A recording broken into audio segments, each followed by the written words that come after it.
안녕하세요. 브라질 소식을 전하는 남자 손영수입니다. 오늘은 여러분에게 브라질의 비극적인 사람들의 모습을 조금 보여드리려고 합니다. 시작하기에 앞서 구독과 좋아요 꼭 부탁드립니다. 이 브라질이라는 땅이 워낙 넓습니다. 또 북쪽과 남쪽은 자연 환태나 이렇게 인종과 좀 모습도 다 다릅니다. 무지무지하게 더 남아전 지역도 있는가 하면은 또 산간지방의 남부지방은 또 겨울엔 눈이 오는 그런 자연 환경을 가지기도 하였죠. 인종도 유럽에서 같이 포르투갈 사람들을 인해 왔지만 그 이후로 여러 이민자들도 받아들이고 아프리카에서 넘어온 흑인들과 섞이면서 새로운 인종이 많이 탄생하기도 하였습니다. 이런 메트로폴리탄이라는 상파울루와 리우데자네이루와 더불어 브라질의 이 견인 역할을 하는 지역이 일부 있습니다. 그 중에 하나가 바로 북동부 지방인데요. 북동부 지방은 포르투갈어로 놀데시라고 합니다. 이 놀데시에서 태어난 사람을 놀데시노라고 하는데요. 이를 가지고 원래 저는 전통적으로 그냥 북동부 지방에 있는 사람이다 라고만 말하면 되지만 좀 비하하는 그런 말이 있습니다.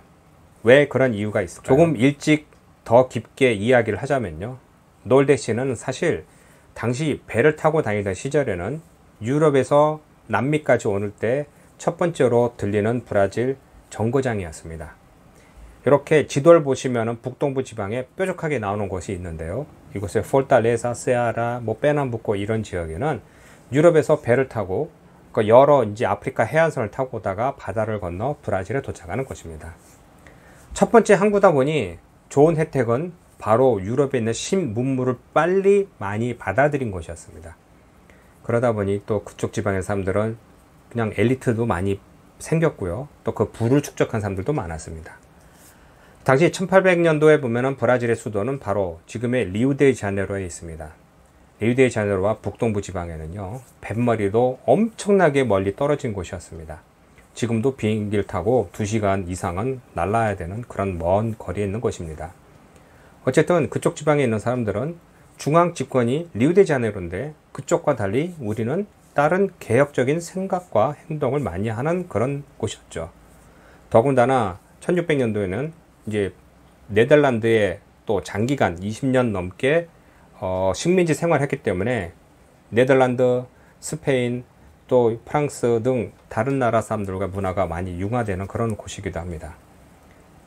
인텔리 층들이 여러 가지 엘리트층과 모이면서 자연적인 또 여러 가지 문화적인 생각을 하다 보니까 그들의 생각에는 지금 현재 왕정제를 폐지하고 이 공화정으로 바꾸자라는 움직임이 많았던 것이죠. 그러다 보니 그게 수세기에 걸쳐서 지속적으로 반란이 많이 일어났습니다.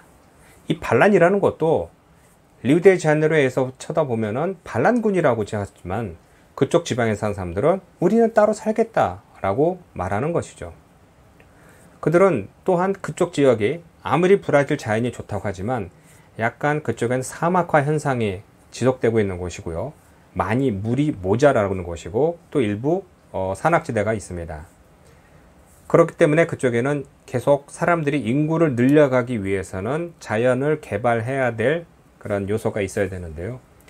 몇 번의 전쟁과 또 그쪽에 반란이 일어나자 중앙정부에서는 그때부터 본격적으로 차별 정책을 많이 시행하였습니다. 일부 해안 도시와 큰 대도시는 당연히 중앙정부에 대한 충성을 서약하며 어느 정도 관계를 맺고 있었지만 내륙 지방으로 들어갈수록 지속적으로 일어나는 가뭄, 또 열악한 교육 환경, 또 열악한 법과 또 의학 등 이런 걸 의료 시스템을 이런 걸 계속해서 지원해 주지 않고 있던 것입니다. 대학 설립이라든가 아니면 병원 설립, 아니면 하다못해 어떤 산업시설을 설치하려고 해도 금지하는 그런 차별 정책이 있던 것이죠. 그러니 그들은 계속해서 고통을 받았고요. 문헌에도 보면은 가뭄 시절에 사람을 잡아먹는 그런 이야기도 있었다고 합니다. 놀데시노는 같은 백인 계통에서 시작을 했지만 이런 차별 정책과 또 열악한 환경에 의하여 평균적으로 키가 약간 작습니다. 그러니까 절대적으로 영양분이 모자랐던 것이죠. 또 그들은 어쩔 수 없이 땅을 손으로 일구며 먹고 살아야 되기 때문에 이 억척스러운 그런 생활을 이어옵니다. 20세기에 들어오면서 산업화 시설이 이 남부지방과 중부지방에 이제 하나둘 생기기 시작하자 어차피 산업시설이 하나도 없던 그쪽 지방 사람들은 전부 내려오게 됩니다. 그들은 가장 큰 대도시였던 상파울로, 리우데자네이루, 또 뭐 벨로리존지 등 이런 대도시에 몰려 살며 저소득층의 삶을 살면서 밝은 미래를 위하여 큰 희생을 하였죠. 그들이 가장 많이 종사한 것 중에 하나는 첫 번째 공사장이었습니다. 모든 손을 많이 놀리는 일을 많이 하였고요. 공장에서도 많이 일을 하였고, 여기서 좀 올라가다 보면은 당시 브라질에 이제 한동안 대통령을 했던 룰라 집안도 바로 그 놀데시에서 차를 타고 내려와 공장에서 일하던 경우가 있었습니다. 또 그들은 이외에 서비스업에도 많이 종사하면서 웬만한 조그만 규모의 식당들 이런 것을 빵집을 많이 운영하게 됩니다.